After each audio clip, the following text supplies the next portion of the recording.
History of darkness में आप सभी भारतवासियों का मैं आप सभी को तहे दिल से धन्यवाद, सादर प्रणाम और जय भारत।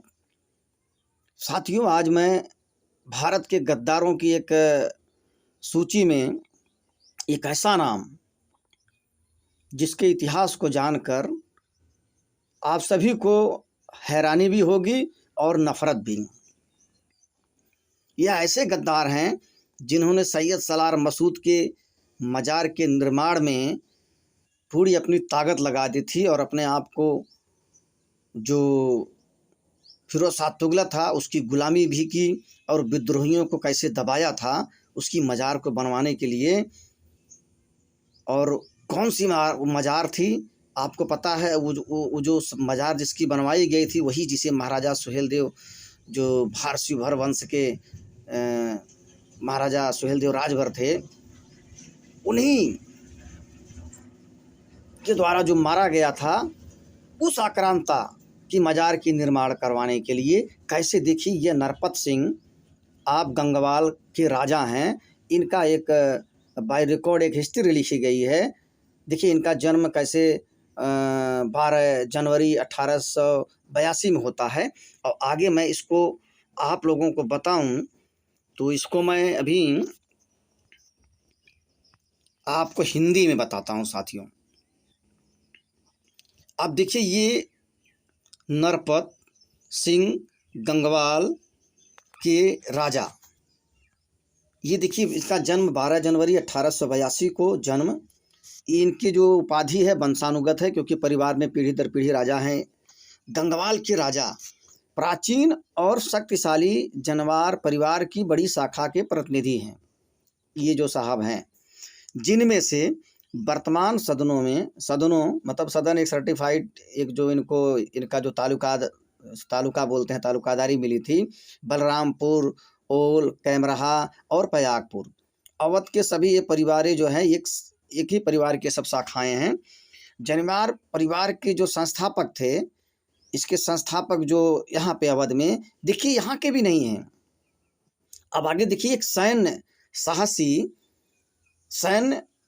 साहसी बरियार शाह थे जो एक सोमवंशी राजपूत प्रमुख के 6 पुत्रों में सबसे छोटे थे, जिनका घर गुजरात की सीमा पर पावागढ़ के महान किले में था।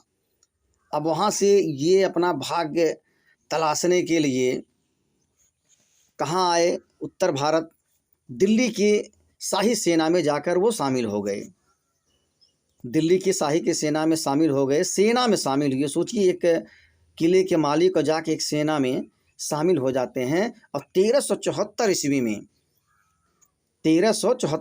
में जब सम्राट फिरोज शाह तुगलक बहराइच की तीर्थ यात्रा, साथियों अब ध्यान दीजिएगा आप इस बात को, मेरे देशवासियों और हिंदू भाइयों तो खास करके यार ध्यान दो,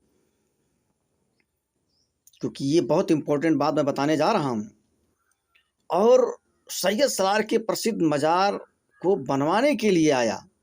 वहाँ से उसकी एक तीर्थ यात्रा, देखिए तीर्थ यात्रा, उसके लिए वह तीर्थ यात्रा है कौन?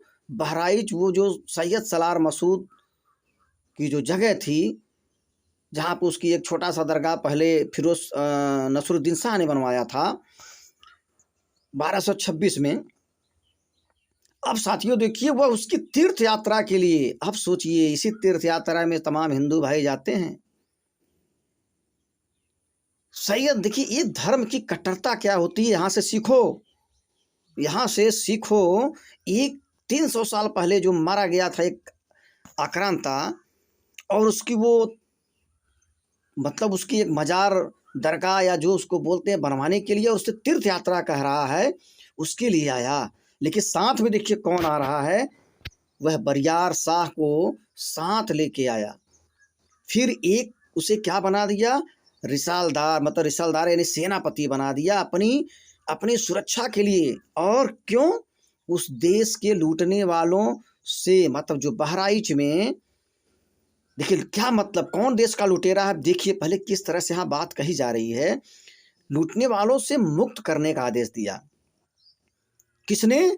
जिन्होंने इसे प्रभावित किया था, मतलब जिन्होंने इसे बहुत हद तक अपने विद्रोह से प्रभावित किया, उसे वहाँ बार बार मोर्चा लेना पड़ रहा था, वह उनको भगा नहीं पा रहा था, उनको हरा नहीं पा रहा था, उस मंदिर का निर्माण नहीं, मस्जिद का निर्माण नहीं कर पा रहा था। वो कौन से लोग थे, यह इम्पोर्टेंट है। वह थे भर विद्रोही। वहाँ के जो भर राजा उस समय तक थे, ऐसे लोग, उन लोगों के विद्रोह को जब ये नहीं दबा पाया था, देखिए उन्हें कह रहा है देश के लूटने वाला। सोचिए, जो देश का लुटेरा था उसके सम्मान में आए हैं, और जो उनका विद्रोह कर रहा है वो देश को लूटने वाला हो गया। साथियों, आप तय करो लुटेरा कौन है।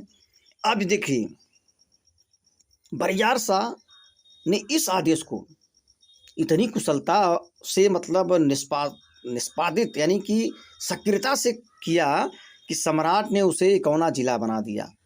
क्या? जिसे उस समय खानपुर महाड़ा कहा जाता था। बरियार मतलब ये उसको इकौना जिला बनाया, और उसको किसको दे दिया? पूरे एक उस जिले के उस भूमि को, उस पूरी रियासत को ये बरियार शाह को गिफ्ट में दे दिया। बरियार शाह के वंश में सातवें गणेश सिंह थे। उनके भाई माधव सिंह ने बलरामपुर के परिवार की स्थापना की। बलरामपुर में जो इनकी एक रियासत है वो माधव सिंह ने, और गणेश सिंह के पोते महासिंह थे, परिवार के नायक के रूप में जाने जाते। तो उन्होंने 1627 ईस्वी में, देखिए सम्राट शाहजहां, देखिए शाहजहां की गुलामी भी ये लोग कर रहे हैं। सरकारी राजस्व पर कुछ प्रतिशत का अनुदान प्राप्त किया, जिसे हंग चदर कहा जाता है। पूरे 8 परगना में, मतलब जो पूरा 8 परगना है बहराइच का, 2723 श्रृंखला में महासिंह के पोते सिंह ने अपने भाई प्रताप सिंह को गोंडा के बिसेन राजा के हमले से दोबाहा की सीमा की रक्षा के लिए नियुक्त किया।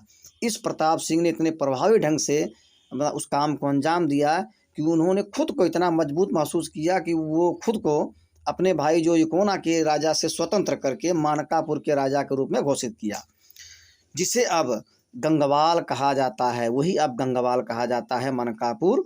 वह गोंडा के राजा के साथ एक लड़ाई में मारा गया था, लेकिन उसके बेटे जसवंत सिंह ने 1769 में पयागपुर का, देखिए वह जो पयागपुर का जसवंत सिंह थे, बिना किसी ऐसे कारण वो उनकी मृत्यु हो गई। उनके भतीजे जो उनके उत्तराधिकारी बने हैं वो कौन? राजा हरशरण सिंह और शीतला बख्श सिंह थे उत्तराधिकारी। पहली बार 1885 में उनकी विधवा रानी सुखराज कुंवर द्वारा सफल हुआ, लेकिन कुछ मुकदमेबाजी के बाद फिर परिवार में समझौता हुआ, जिसके द्वारा वर्तमान राजा किशन प्रसाद सिंह सबसे छोटे भतीजे 2 पूर्ववर्ती राजाओं के भाई को स्थापित किया गया। उनका एक बेटा और वारिस है, जिसका नाम भय सूरज प्रकाश सिंह है। निवास गंगवाल, बहराइच, अवध। अब सम्मानित साथियों, आप तय करो इस देश का गद्दार कौन था और कौन देश की रक्षा करने वाला था। कौन देश के लिए लड़ रहा था और कौन देश को लूटने में, चाहे वह मुगल हों, चाहे वह जो भी रहे हों, अंग्रेजी हुकूमत तक कौन लोगों ने गद्दारी की, किस लोगों ने गुलामी की, किस लोगों ने चाटुकारिता की। और फिर भी ये लोग अपने आप को कहते हैं क्षत्रिय, तो क्षत्रियों के नाम पे एक कलंक हैं। कहते हैं राजपूत, तो राजपूतों के नाम पे एक कलंक है। मैं यहाँ सभी राजपूतों को नहीं कह रहा हूँ। मेरे इस चैनल में चाहे वह कोई भी हो, जो भी लगेगा हमारे देश के साथ जिसने भी गलत किया है, मैं उसके इतिहास को मैं अंधकार से प्रकाशमय में लाता रहूँगा। और साथियों, आप लोगों को अगर यह जानकारी लगे कि नहीं हमारे देश के हित में है, इसका बगावत करना चाहिए, इसका विरोध करना चाहिए, जितना अधिक से अधिक हो सके आप शेयर करें और हमारे इस चैनल से जुड़ें, ताकि मैं आगे इसी तरह के तमाम ऐसे गद्दारों की पोल खोलता रहूं। जय भारत।